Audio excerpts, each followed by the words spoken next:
bonjour à tous et à toutes, c'est un plaisir de vous retrouver aujourd'hui pour un nouvel épisode des sorties de la semaine. Aujourd'hui au programme les sorties qu'il y a eu entre le 1er et le 7 juin 2020. Aujourd'hui on va parler uniquement de manga parce que les 3 que j'ai lus étaient vraiment trop bien et que j'avais pas envie de choisir entre l'un ou l'autre. Donc tenez-vous bien, c'est parti!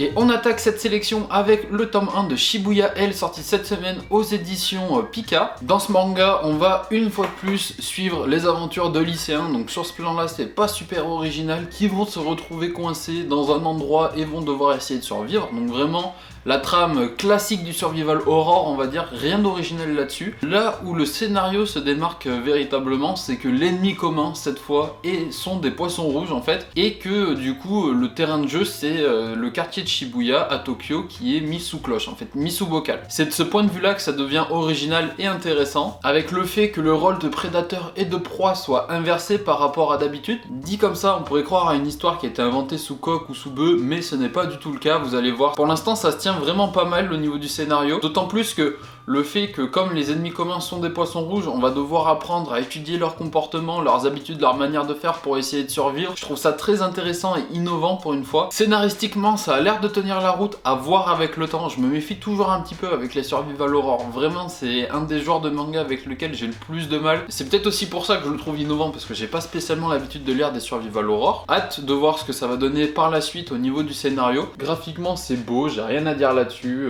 C'est vraiment classique dans ce qui se fait à l'heure actuelle. Comme vous pouvez le voir, les poissons sont très bien dessinés, donc c'est le principal pour cette histoire qui tourne autour de ça. Et comme vous pouvez le constater, les planches sont assez sombres, ça colle tout à fait avec l'univers du manga. De toute façon, avec cette histoire-là, il fallait pas autre chose en termes d'ambiance graphique, de toute façon, ça c'est une certitude. Donc Shibuya L, je répète, c'est sorti aux éditions Pika cette semaine, c'est disponible chez BD Plus Café, et franchement, c'était vraiment une très très bonne lecture, je vous le recommande personnellement.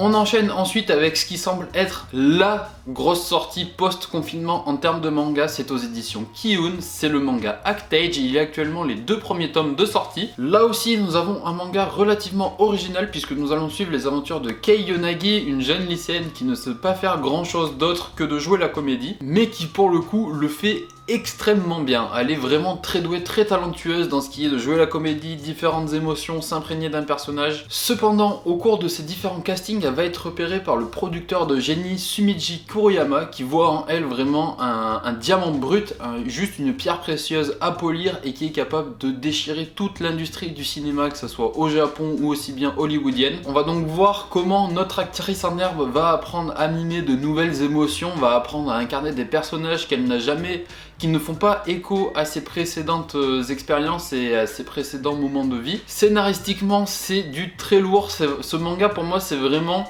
l'exemple parfait qu'une excellente histoire, un très bon scénario peut survivre avec un dessin passable. Après, vous vous ferez votre propre avis pour ce qui est du dessin. C'est juste que, personnellement, je suis pas spécialement fan. Je trouve les traits plutôt grossiers. Voilà, je trouve que c'est pas le meilleur dessin du siècle, clairement, ce qui est dommage parce que c'est pour moi l'une des plus grosses sorties à l'heure actuelle. En revanche, comme le dessin reste quelque chose de très subjectif, je sais que si ça va déplaire à certains, ça va plaire à d'autres de toute façon, donc ne vous inquiétez pas là-dessus. Kiun a vraiment mis le paquet à fond sur ce manga en termes de communication puisqu'il le place au même niveau que My Hero Academia et Jujutsu Kaisen. C'est pour vous dire quand même à quel point Kiun met beaucoup d'espoir dans ce manga-là. Selon moi, cet espoir-là est tout à fait justifié. Actage, ça a vraiment le potentiel pour être un énorme blockbuster en termes de manga dans les années à venir. N'hésitez vraiment pas à vous lancer sur cette série. Pour moi, c'est vraiment du très bon, à voir comment ça va se poursuivre, évidemment, parce qu'on en a vu des séries avec de très bons tomes 1 qui se cassent la figure après. Je pense pas que ça soit un de ces mangas là, je pense pas que Kiun ça soit ce genre de maison d'édition là non plus. Donc allez vite vous le procurer en librairie parce qu'il risque de vite partir également.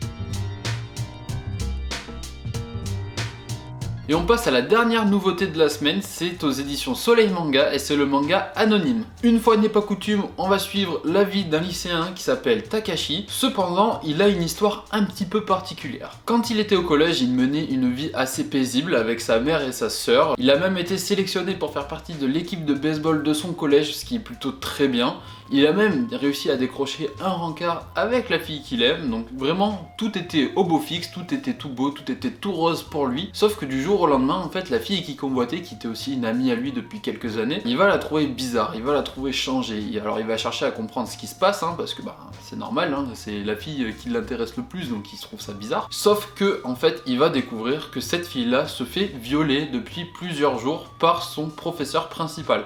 Vraiment le genre de prof dégoûtant, un petit peu comme le proviseur adjoint dans GTO, je sais pas si vous voyez le délire, genre ce genre de truc là tout dégueulasse, tout crasseux. Face à cette situation, le héros Takashi a réagi, je pense, comme n'importe qui aurait envie de réagir dans ce genre de situation, c'est-à-dire il a pris sa batte et il a explosé la tête du professeur sur place. Évidemment, c'est un meurtre, hein, donc même si les circonstances pourraient être atténuantes, au final, lui n'a jamais balancé le pourquoi, la motivation qui l'a poussé à commettre ce crime, puisque c'était en même temps pour protéger la fille qu'il aimait et il n'avait pas envie d'afficher le fait qu'elle soit fait violer auprès de la société. Elle n'a jamais osé l'avouer non plus, donc au final on va juste avoir notre héros qui va se faire condamner pour le meurtre de ce personnage là, aussi odieux soit-il, et il va être placé du coup dans un foyer pendant 2 ans, pendant 3 ans je sais plus, et va en sortir en fait pour sa rentrée au lycée. Arrivé au lycée, pour essayer de se reconstruire une nouvelle vie, il va devoir changer d'identité, cependant son identité va être découverte à nouveau et on va voir comment par cet acte là il va plonger lui dans un enfer, mais comment tout le monde en fait va plonger dans son enfer en même temps que lui, que ça soit Yui pardon, donc la jeune fille qui a été violée, que ça soit sa mère, que ça soit sa sœur, que ça soit son meilleur ami de l'époque.